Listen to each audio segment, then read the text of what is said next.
at papakita ko sa inyo kung gaano kami may sikreto ni Sentry tsaka ni BBM. Aray ko.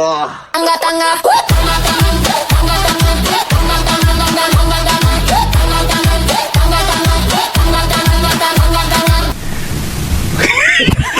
Aray ko.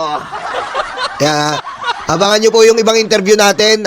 May interview rin natin sana pumayag si Atty. Gadon, si Sentry uli. Tapos yung si Yusek uli. Basta, abang-abang lang po kayo. Okay, dito na po tayo sa ating PMP updates.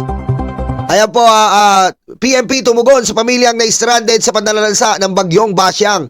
Ayan po, may nakakaranas po ng bagyong Basyang ang ating bansa ngayon. At ang PMP po ay nandyan at bigla at naghatid at nagpabatid ng kanilang tulong para sa ating mga kababayang nasalanta netong bagyong Basyang.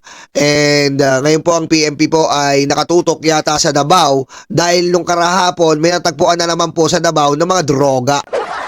Aray ko. Grabe, no? Antindi talaga sa Davao. Parang naniniwala na talaga ako kay Marroas eh. Gusto mo ng droga? Tayo sa Davao. Aray ko. Diba? Sabi ni Marroas.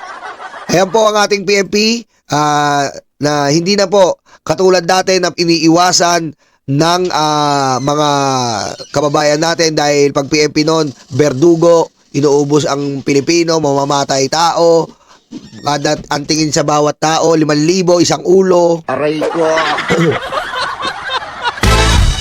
Diba? Kaya saludo po sa ating PMP at ito pa, dagdag na lang natin to. Ayan. Over 100 million. Ito na naman po pakinggan ito. Over 100 million worth of smuggled cigarettes seized in Bulacan and in Davao. Aray ko. Grabe, no? Hindi ko malaman. Singapore yung Davao. Ba't ang daming kalokohan ng Singapore, Davao? Aray ko. Ayan po baka sabihin nyo, ini-edit ko na naman Over 100 million ang nahuli na naman ng PMP sa Bulacan. Siyempre, hindi mawawala ang Davao. Anak ka ng po. Akala ko ba mala Singapore yan? Ba't may ganyan sa Davao? Smuggle, pulong, ano ba? Hindi ka ba magtitino, pulong? Aray ko. Dami-dami naman mo pera, nag-smuggle ka pa, pulong ilagay mo sa magnetic lifter. Patayin mo si BBM. No joke.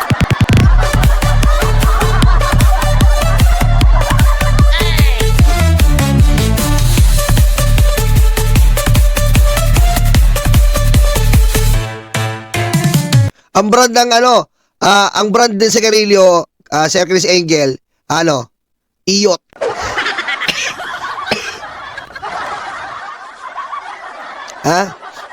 Iyot, cigarette. Usok pa lang ay napakalupet. Iyot, cigarette. Usok pa lang ay napakalupet. Diba? Sabi ni Pulong, sa iyot cigarette, sa bawat hit-hit, babae kumakapit.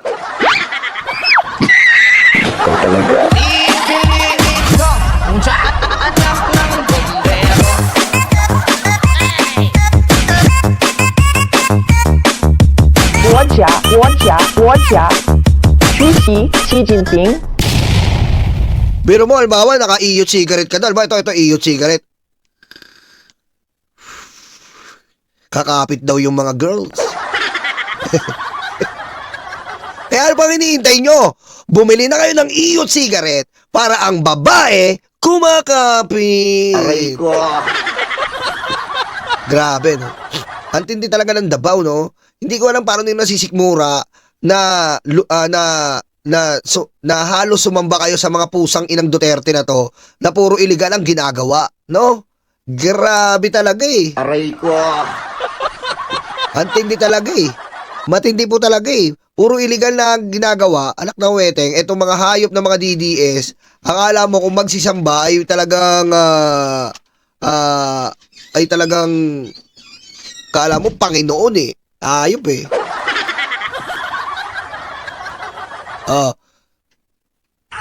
Okay, dumako naman tayo dito sa Taijang ka na lang.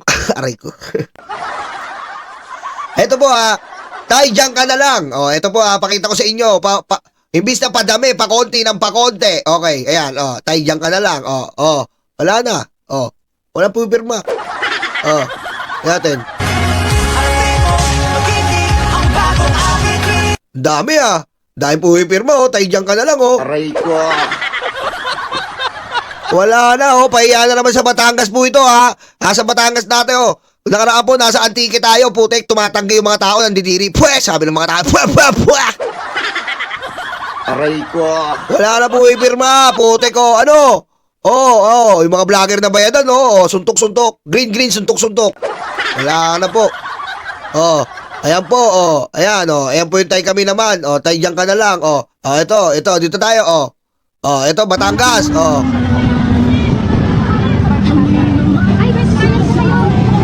Relax na vibe, dinadaanan lang po ng tao, Dinadaanan lang, ayan pinipilit nila yung tao, kitang-kita nyo naman, Hindi po natin in-edit to, pinipilit na, sige Kuya Pirma, hindi ganon. Hindi po ganon dapat, di ba? Di ba? Pinipilit, tignan mo. Pirma po, Tinatawag nila yung tao, dapat hindi ganyan ang pagpapapirma. Ang pagpapapirma po ay kusang loob.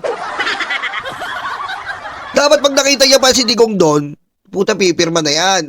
Hindi tatawagin pa, Kuya, pirma po, pirma.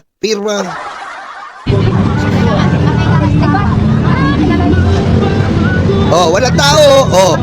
Daanan po ng tao yan, walang pumapansin, Dapat nagkalat na, nakapila yung pumipirma dyan. Wala po pumipirma. Butete, Alputera, Larway, ano na? Kaya pa ba? Aray ko. Alputera, Larway, ano? Kaya nyo pa ba?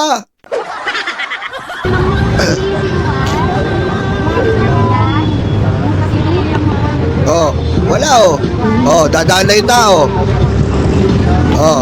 Dadaan yung tao. Ilan na? Ito mano, ano ba pinipirmahan na ito? NSO yata pinipirmahan na ito. Tagal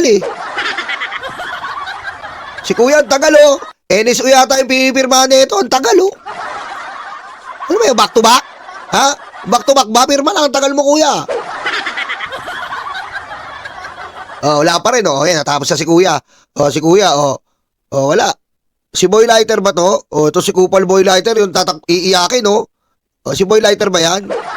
Aray ko. Putik, si Boy Lighter nga, tanga to Putik, kasama na pala to sa Palantilla, Kasama ka na pala sa bayaran, ayop ka, bayaran talaga to Wala, ang linis, nasa na? Wala.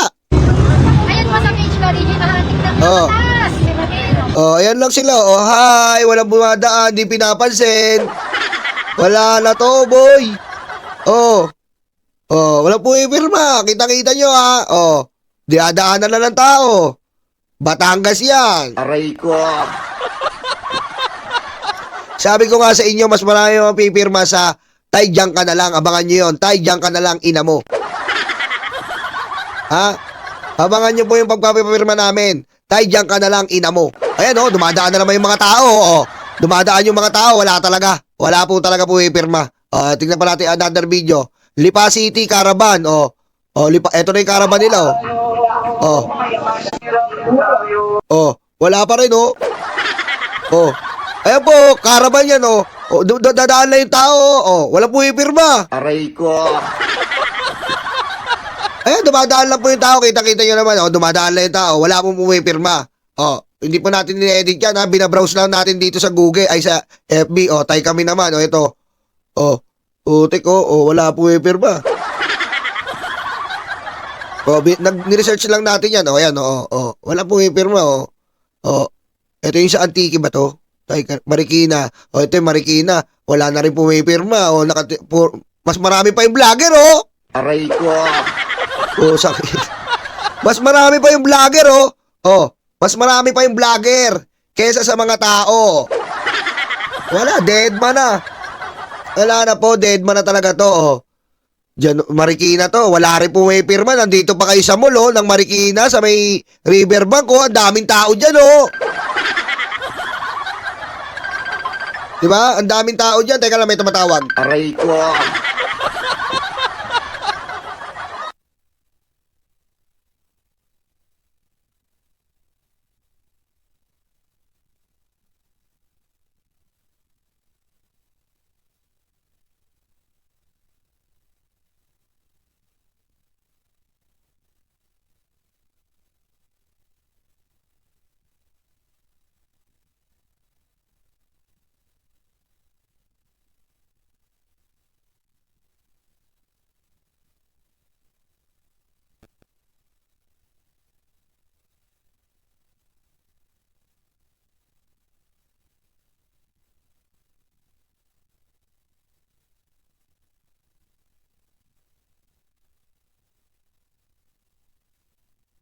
Oh, yan.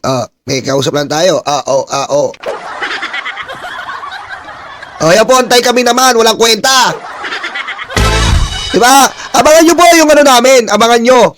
Ang pinaplano namin nila Mike Cervera and the company, ang tayo ka na lang. Magpapapirma po kami. May libre pa po kayong garapon. Aray ko.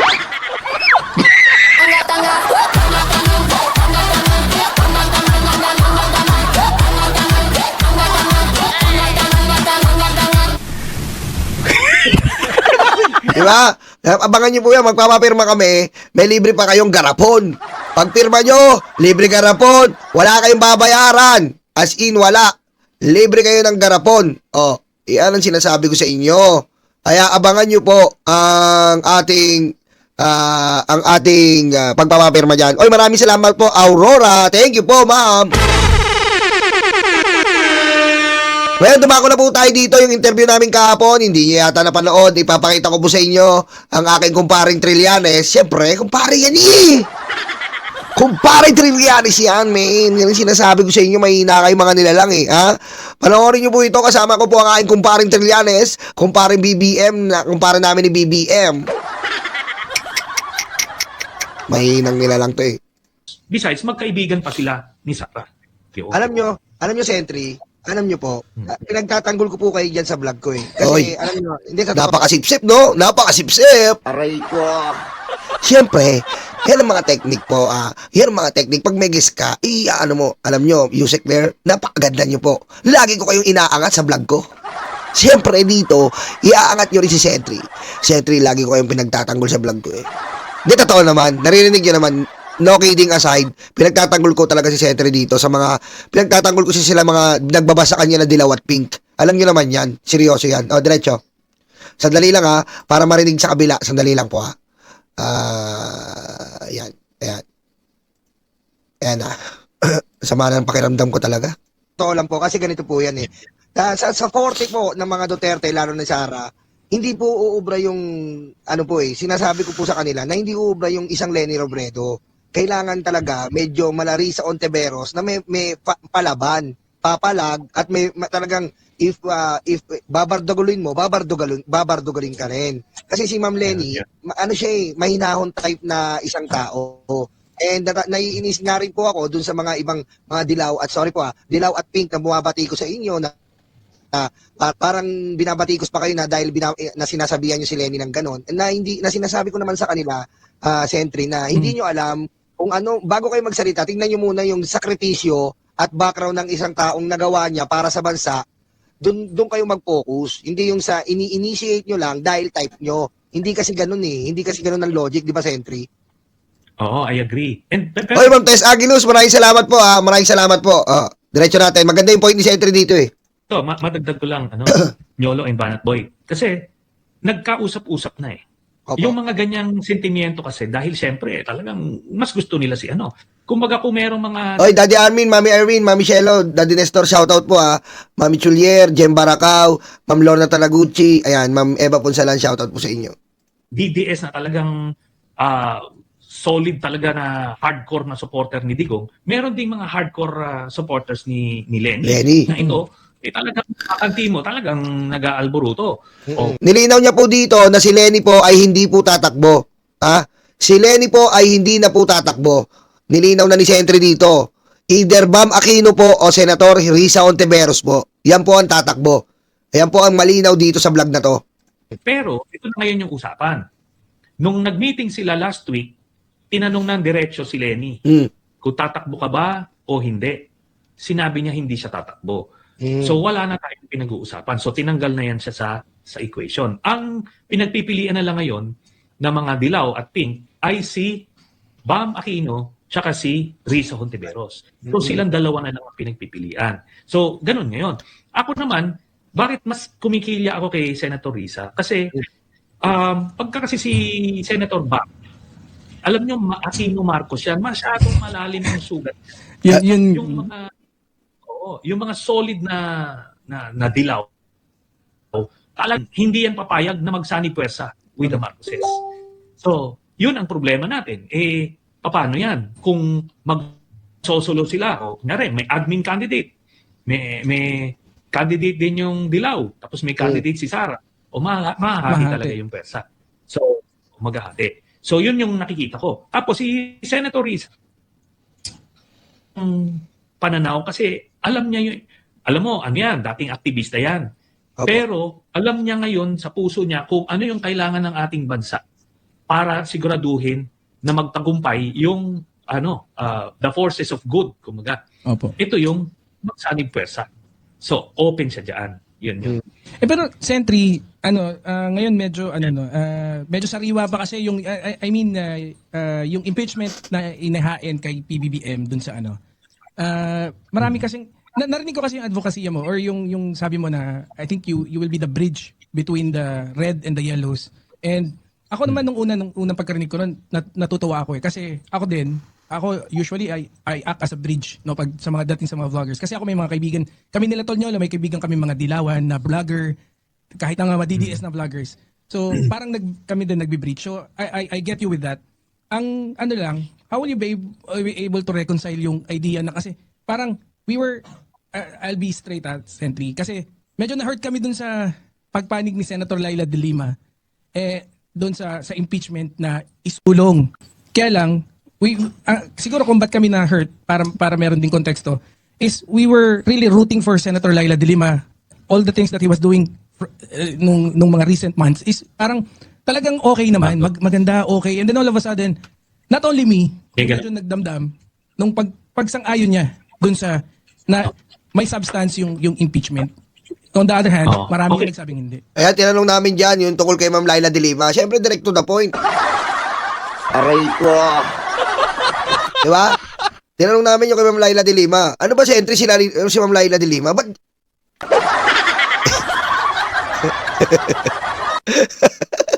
Ayan, Sentry, ano po lang po masasabi niyo po sa ganyan? Sa dyan? Okay, ganito. Unang-una, liliwanagin natin, si Congressman Laila de Lima at si Senator Risa Hontiveros, magkaibang tao yan. Okay? Magkaibang tao. Iba ang levels of maturity. Kami magkakasama ka ba sa Hanay? Ako, iba naman yung pananaw ko, iba ang pananaw ni Senator Risa. Iba rin ang pananaw ni Kong Laila. Pero ako ako, Risa, Lenny, Bam, Risa Hontiveros ako. Alam niyo ba't ako Risa Hontiveros? Hindi na po pwede kasi yung hindi na pwede yung ngayon, good persona, hindi yung parang mahinahon type. Hindi po pwede mahinahon type sa politika natin ngayon. Hindi pwede yung mahinahon type. Kailangan po ngayon is sobra po talagang matapang. Demonyo po kalaban natin dito, Duterte Demonic Society. Uy, bago na naman yun DDS yun Ang kalaban natin ay Duterte Demonic Society, DDS. Kalaban natin Duterte Troll Farm. Yan po ang kalaban ng susunod na presidente, bibirain yan. Di ba? Kaya kailangan talaga natin, hindi pwede po yung kay Lenny, medyo malambot po. Lalo na si Bam, medyo malambot, mahinahon. Hindi pa sapat si Bam sa akin. Hindi pa sapat. Ang bumalik uli ang isang Aquino. Hindi pa po sapat. Sorry mga dilaw, mahal ko kayo, pero kung pamipiliin ako sa inyo, si Senator Risa tayo. Di ba? Senator Risa, may tapang, may nagawa, nagtatrabaho. Wala siyang pakialam kahit maraming kontra, basta yung pinaglalaban niya, ay basta yung pinaglalaban niya ay titindigan niya. Ayun na, over Aquino and Robredo, Risa Ontiveros ako, para sa akin. Di ka na yung labanan, maaasahan niyan si Kong Laila na hindi yan papanig sa mga Duterte. Liliwanag yan kasi ano na nga ginawa sa kanya, di ba? Oo. Tapos kumaga, ano lang yon. Siguro, she just wanted to be fair. Makakalkulado din yan, ha? Hindi naman makakalkulado anyway. Pero si Nyolo kasi nagtatampo. Si Nyolo, huwag ka na magtampo kasi. Hindi, ganito. Alam mo, si Kong Laila. Ayop talaga si Banat Boy, nagtatampo daw ako. Syempre. Diba? Syempre talaga, ano natin yon. Nakakatampo naman talaga Sa totoo lang po, nakakatampo lang. Kasi, sobra naman kasi yun Diba? Sobra naman kasi yun Biro mo, patay na, bubuhayin mo pa. Patay na yung impeachment ni BBM bubuhayin mo pa. Diba? Ano yan? Sport yan. Kapag kailangan yung batikusin siya dahil sa ginawa niya na yun, game lang. Birahin niyo lang. Kasi ganun democratic space na binigay nitong Marcos administration na galing tayo nung Duterte administration. Nung Duterte administration, makanti mo lang kung sino, si Panelo, Harry Roque, talagang dudumugin ka na ng para bawal batikusin. Ito hindi. Yung ginawa ni President Marcos, sige, siya nga pwede mong batikusin Hindi ka dinudumog, di ba? Hindi ka tatakutin na itotokhang ka. So yun yung democratic space na hindi na-appreciate ng mga tao natin, yung kaibahan, nung panahon ni Duterte, hindi mo magawa yun. Ngayon, magagawa mo kay Marcos, other administration. So kahit sino pwede mo batikusin. Pwede mo batikusin si Kong Laila. Na bakit mo sasabihin may substance o gano'n. So, gano'n lang naman yon. It's fair game ito. Fair game. Pero, alam natin yung dyan, kumaga pag crunch time, alam natin kung saan papanig yung mga yan. Oo nga. Kaya Nyolo huwag ka na magtampo Hindi, alam ko yan. Sabi ko nga Sentry, kung pwede ko lang sabihin yung secret ni Sentry at ni BBM, sasabihin ko na. Diba Sentry, wag muna, no? Sentry, wag muna, no? Napapanahon. Diba? Tinago yun. Napapainom ako ng tubig sa'yo. Kita mo, yun yung ayaw maniwala narinig nyo na, hindi ko pwedeng sabihin yung sikreto ni BBM at ni Sentry. Nakatago sa baul yon. Kami lang magkukumpare, nakakaalam nun. Aray ko. Tamo? Tignan mo, napainom yung kumpare ko. Napainom Napainom siya napainom yung kumpare ko. Sabi niya, napainom ako sa'yo Nyolo Kami lang yun Napainom siya Ano? Sentry, wag muna, no? Napapanahon. Diba? Tinago yun. Napapainom ako ng tubig sa'yo, Nyolo Tamo? Sabi ko sa inyo, may secret kami nila Sentry, kami lang magtotropa yon. Di ba, Barat Boy? Bawal yun. Kami lang yun, Okay. Barat Boy. Sentry, wait lang. Sige, na tayo. Si John Vic Remulla, balita ko, nagkakairingan kayo Ano bang, nun? May... Wag na tayo dyan kay John Vic. Dito tayo. Alis na tayo dyan kay John Vic. Wala. Doon tayo sa topic na West Philippines nila. Sentry. Sige, ikaw muna pala. Sige. Ako muna. Wait lang. Kasi may phone-in question. Sentry, medyo medyo mabigat yung tanong Kasi para at least masagot mo din. Sinasabi nila... Grabe yung tanong ni Banat Boy dito. Antindi ng tanong ni Banat Boy dito. Ka naman daw trabaho ngayon. How do you manage na yung magpa-imbestiga, magganto, magganyan? Sabi, it's either marami ka raw nakulimbat dati. Yun ang sinasabi nila, Sentry maganda rin na may tanong ko para at least masagot mo, Sentry. Sige. Okay lang yan. Ganito ka simple. Kung meron ako nakulimbat, 6 na taon si Duterte sa pwesto, 30 kaso yung i-final niya sa akin, ni isa walang corruption case doon. Ano yun? Mga libel, inciting to sedition, kung ano-ano, binawi yung aking amnesty. Pero kung meron, dapat, di ba, hawak mo yung gobyerno. Andiyan dyan kayo. Mga dokumento, lahat-lahat, dapat makikita mo yan. Pero wala Di ba? Wala siyang nakita. Sabihin, hindi totoo. Nasa kathang isip lang nung mga makaduterte yan. Pinipilit nila para madungisan ka. Para yung mensahe mo, madudungisan din. Okay, ngayon, ang tanong, ano ba, wala naman daw akong trabaho. Meron po tayong trabaho, tayo ay teacher, nagtuturo. Teacher. Tapos may consultancy work din tayo. So, yan, di ba? Hindi naman tayo, nagiging parang palamunin. Kumbaga, meron tayong, yung pag-iimbestiga din ito. Open sources yan. Open sources. Di ba? Ito, yung mga nakuha sa Quadcom. In fact, yung mga i-final sa... Grabe, no? Alam niyo, pag na-meet niyo si Sentry, grabe. Para siyang para siyang artista. Alam mo yun? Alam mo, para siyang artista na para siyang artista, ang pogi. Ang ganun, matipuno yun. Ang ganun. Matipuno, talagang straight body. Tapos lahat ng angulo, ang pogi. Mababakla ka nga talaga eh. Aray ko. Tapos, kapag tinanong mo siya, diretso sagot. Alam niya sa sagot. Ang talino. Kung paano ka talaga eh. Minsan gusto mo ikis eh. Pogi. Ang pogi po niya, tas ang kinis ng mukha, ang ganda ng ayos ng buhok. Talaga, tas yung, ang laki ng katawan, macho yung katawan niya eh. Tas yung fit na, damit niya? Fit na pito. Talagang makikita mo. Ang pogi niyan, malaaga mulak. Richard Gomez, ganun, aga mulak. Ang top, yung bibilib ako dito eh. Oh, nakakabakla. Karen George, nakakabakla talaga. Impeachment galing sa Quadcom.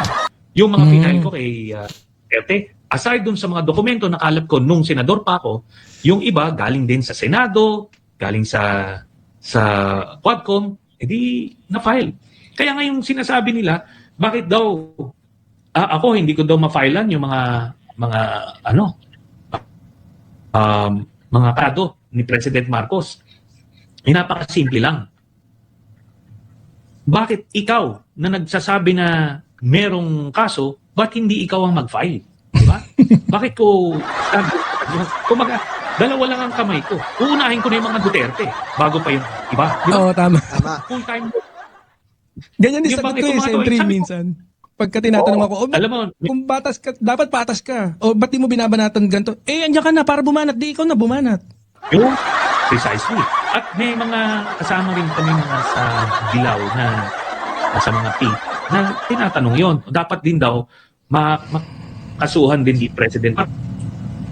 Tapos ito, meron ka bang ebidensya o testigo? Wala. O sabi ko, ipa-file natin? Di ba? Gano'n naman.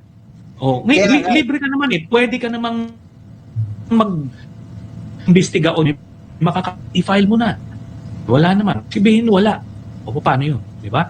O, ito, nag-investigate na yung ICI, nag-investigate na yung Blue Ribbon. Kung ano yung lumabas doon, edi yun na. Kasi sila yung nasa poder para maghanap ng magkalkal na mas malalim. Di ba? Tayo, nasa labas tayo, yung open sources lang nakukuha natin. So, ikaw pa inuutusan, no, Sentry? Alam nyo, yun nga, buksan mga, alam naman natin yung mga DDS, ang babatikos, mga walang utak yan, mga yan eh. So, eto po, eto tanong ko, Sentry, if ever, anong masasabi nyo po, given the fact, yung bali, ito na to ng impeachment, so nakita na natin yung iba, yung mga suhol ni Sara, pero dako tayo dito kay Ramil Madriaga, yung substance nung kay Ramil Madriaga, ano pong masasabi nyo? Meron po ba kayong nakita dyan na medyo matibay na mapanghahawakan natin para ma-take down talaga ang kademonyoan ni Sara Duterte? Okay. Nung unang lumabas yung affidavit niya, so syempre curious tayo. Ngayon, ayaw din naman natin kagad biglang sunggaban niya na ebidensya como against kay Sara. So, inimbestigahan ko muna, di ba? Bina-ground check natin, tapos ultimately, mismo, 3 oras kami. Nagpaalam ako sa abogado, tapos dun sa kanya mismo, di gusto naman niya, sige, 3 oras. Talagang ginisa ko ito. Parang nung para ding nasa Senado. Ano ba yung background, lahat-lahat? So, given the lack of time, kasi yung 3 oras, mahaba yun, pero marami pang kailangan. While merong mga gusto mong pang maklaro na punto, pero na-establish ko na talagang magkakilala sila. Ayan na po yung expose nito. Ayan na po. Pakinggan nyo maigi to. Sara.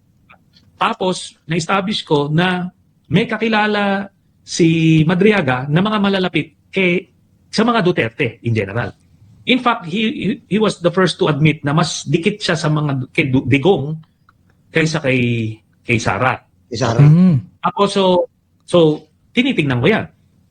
Ngayon, yung iba dokumentado naman. O, di ba? May mga official documents na nakikita. So, ultimately, meron siyang aligasyon. Ang pinakang ebidensya dito, siya bilang testigo. Di ba? Ngayon, kung wala kang kakoneksyon, kunyari may isang standby lang sa kanto na, sige nga, gawa nga ako ng affidavit at ituturo ko si Sara Duterte. Mahirap magtahi-tahi ng kwento, maglubid ng kwento kung talagang hindi kayo magkakilala. Hindi mo masasabi yung mga impormasyon na ang makakasagot lang yung tunay na may kakilala sa kanya. Correct. So, Saglit lang sa punto na yon, yun na pwede na natin isama ito, yung aligasyon niya, impeachment. Ngayon, doon na lang sa cross-examination ng prosecution or ng defense ni Sara, doon na makikita ng taong bayan kung credible nga ba itong si Madriaga o hindi. But as far as I'm concerned, yung dumaan siya sa aking proseso ay hindi ito isang tambay lang sa kanto na gumagawa ng kwento. Sentry, Yun. follow up ko lang baka makaano ko. Yes. Yung sa mga allegations yun nun, meron ba na idugtong si Ramil? Parang meron ba siyang napuno sa fill in the blanks nyo nun na hindi nyo pa nakikita nun para madugtong sa mga, halimbawa sa bangko, kay Sami Uy, meron po bang mga na idugtong siya para sa iyo? Ito yung dugtong kasi niya, yung doon kay yung confidential funds ni Sara. Yes. Binigay kay Kernel Nolasco, tapos Opo. siya binigay niya kung kani-kanino. Yung mga pangalan na binigay niya, tunay na mga malalapit sa mga Duterte. So, yun ngayon. Pati yung modus, dinidescribe niya. Yun ngayon yung yung pinakang flow kung paano na-distribute yung pera na hindi ginamit doon sa intended purpose. Yun. Kaya ngayon, siya masasubject sa impeachment. Kasi ang claim nila, Sara, okay, itong pera na to, kahit yung liquidation ay using fictitious names, pero allowed daw yan, na hindi naman. Tapos ginamit ito for so and so purpose. Sabi nila, pambayad ng safe house, kung ano-ano. Pero lumabas dito kay Madriaga, hindi, binigay kung kani-kaninong mga private persons na hindi naman konektado doon sa kanilang mission as DepEd Secretary. Yun, sa pool. Tol, Banat Boy. Yan yun. Ay, doon tayo kay speaking of kasi nung last interview ko hindi pa nakakulong si etong si Digong. Medyo nagmintis ka ng 2 months Kasi nasabi mo, siguro in 2 months pero happy naman tayo diyan kahit ano pa. Ang tanong ko, may anong fearless forecast mo ngayon kila mag-reset tayo. Alam ko meron ng forecast nung kila Bato. Kay Bato, kay Bongo, and I think later on, even Sara will be makakaroon sa ICC. Okay, ako, I will be the first to admit na base sa aking impormasyon, si Sara hindi masasama sa ICC. Okay? Kulang yung alam natin na totoo yung assertion nila Matubato, nila Las Cañas, pero kulang pa kami ng isang insider witness na magko-corroborate nun. So, given yung threshold, mataas kasing threshold ng ng ICC, kailangan yung ebidensya sobra-sobra na talagang walang kaduda-duda. Kaya nga nung nag-issue sila ng warrant kay Digong, ibig sabihin talagang lampas-lampas yung kanilang ebidensya na certainty of conviction ang kanilang standard. So yon. Ngayon itong kay Bato tingnan natin. Kumaga, hindi ko na i-confirm or deny tungkol sa warrant, pero nasa kamay ni Bato yan. Kasi sabi ni Ombudsman, yung arresting officer nasa Senado. Pwede niyang isapalaran, di ba? Pwede niyang isapalaran. Meron ba o wala? O, isapalaran mo. O ngayon, punta tayo kay Bongo. Yung kay Bongo, binubuo pa nila. Counting testigo pa. Pero darating din yan Darating din yan. Kasi na-establish na nila yung pinakang teorya kung anong role ni Digong, role ni Bato, at role ni Bongo. Si Bongo, siya yung head. Hindi lang siya yung tagabayad, kundi siya yung head ng Special Operations Group ni Digong na ang pinapatay yung mga kakompetensya ni Michael Yang, yung kompetensya nila, Mm. yung mga pulis na hindi kasama sa network nila, yun ang kanilang tinutumba. Yung ano to, kaya makita mo, 'di ba, may mga pinatay na mga Chinese drug lords Oo. sa kulungan. Oo. Opo. O kasi mga miyembro ng ibang triad 'yon. Mm. Kasi si Michael Yang, ibang triad siya doon sa ibang mga pinatay. Kasi kailangan nilang i-monopolize, kailangan sila na lang yung magbebenta ng droga sa Pilipinas. So, yun yung role ni Bongo. Ni Bongo. Si Bato naman sa kabila, ginamit naman niya yung sa pulis, 'di ba, yung tokhang, yung double barrel para matakot yung mga Pilipino sa kanila. Psychological yung impact, 'di ba? Pagkapatay, hindi nila nililigpit kagad yung bangkay. Gusto nilang nakahandusay doon sa bangketa para makita ng mga nasa barabarangay, nako, matatakot sila. Kagaya nung ginawa nila sa Davao. Kaya yung mga taga Davao, na-brainwash na sila eh. Akala nila ang gagaling ng mga Duterte kasi all this time hindi po pwede silang batikusin. Kasi pag batikusin mo, patay ka. Di ba? Pag media ka, Pero alam nyo, nakakabilib lang si Sentry kasi miski ako lalaban dyan. Ilang taon na yan, no? 2016. 2016, 9 years na siyang lumalaban. Ang hirap nun. Ako, bibigay na ako nun. Aray ko. Di ba? Kayo. Di ba? Ilang taon mo na labanan? 9 na taon na. 9 years. Isang dekada na pala. 2026 na pala ngayon, no? Isang dekada, lumalaban si Sentry, oh, ngayon lang nagkakalinawan. Di ba? Ang hirap din, no? Pag kukunin mo talaga yung katotohanan, parang ang hirap din po, no? Kasi, it takes, minsan talaga, either mabilis or it takes time, eh. Biro mo, isang dekada, oh. Ang hirap niya. Aray ko. Di ba? Talagang, totoo yun, George Tapia, yung sinabi niya na ahabulin ko yung mga Duterte. Hanggang kaduluduluan talaga, ikukulong nito eh. report ka ng anomalya ni Digong, patay ka. So ngayon, mas madaling kumbinsihin mo na lang na magaling siya.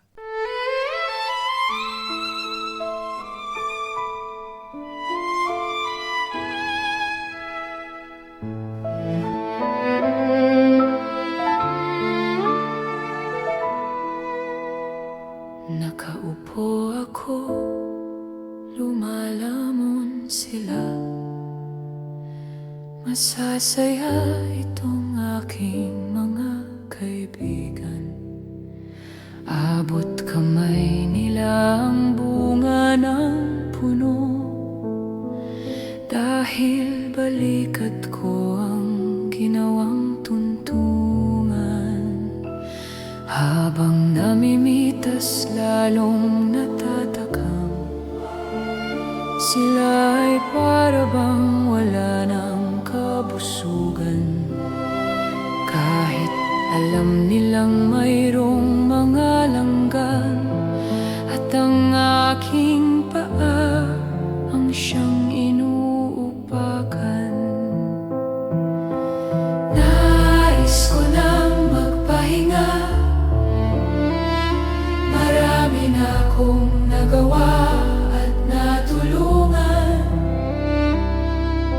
Ako'y labis na nag-aalala, baka ang puno ay tuluyan ng maubusan ng bunga.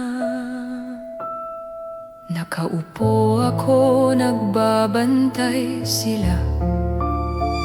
Ang mga aso ko'y laging maaasahan.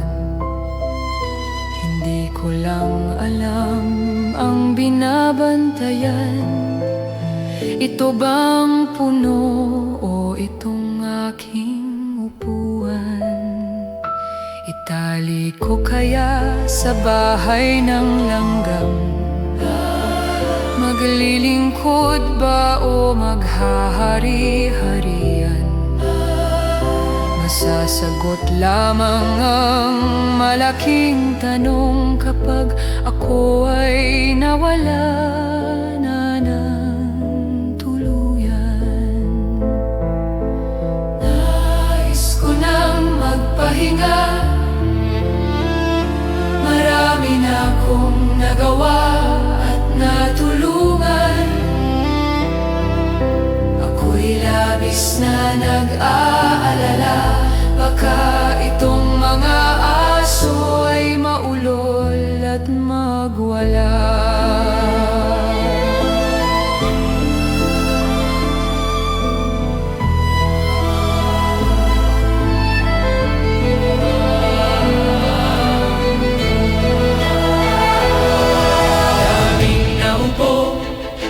Walang solusyon, daming nangako, naging ilusyon. Ikaw ang sagot-lagot, sa aming tamong-tamong. Ikaw ang boses sa aming bulong.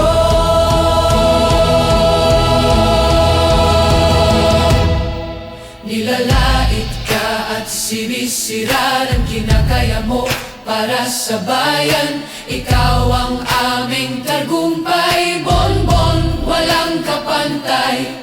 Nilalait ka at sinisira ng kinakaya mo para sa bayan. Ikaw ang aming tagumpay, bonbon, walang kapantay. Ang mga sugat, ikaw ang lumunas. Saradong isipan, ikaw ang nagbukas. Bayan, inuna mo, hindi banyaga. Gintong puso ay kahanga-hanga. Nilalait ka at sinisira ng kinakaya mo para sa bayan. Ikaw ang aming tagumpay, bonbon, walang kapantay. Nilalait ka at sinisira ang kinakaya mo para sa bayan. Ikaw ang aming tagumpay, bonbon, walang kapantay.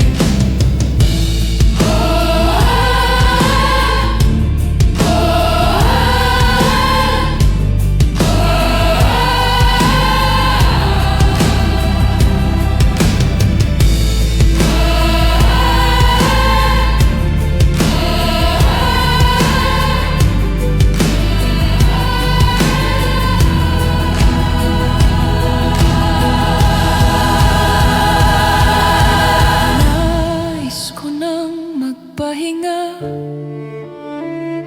marami na kong nagawa at natulungan.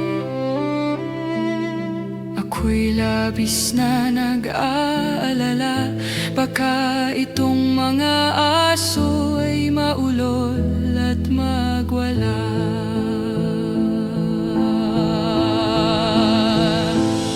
Nakaupo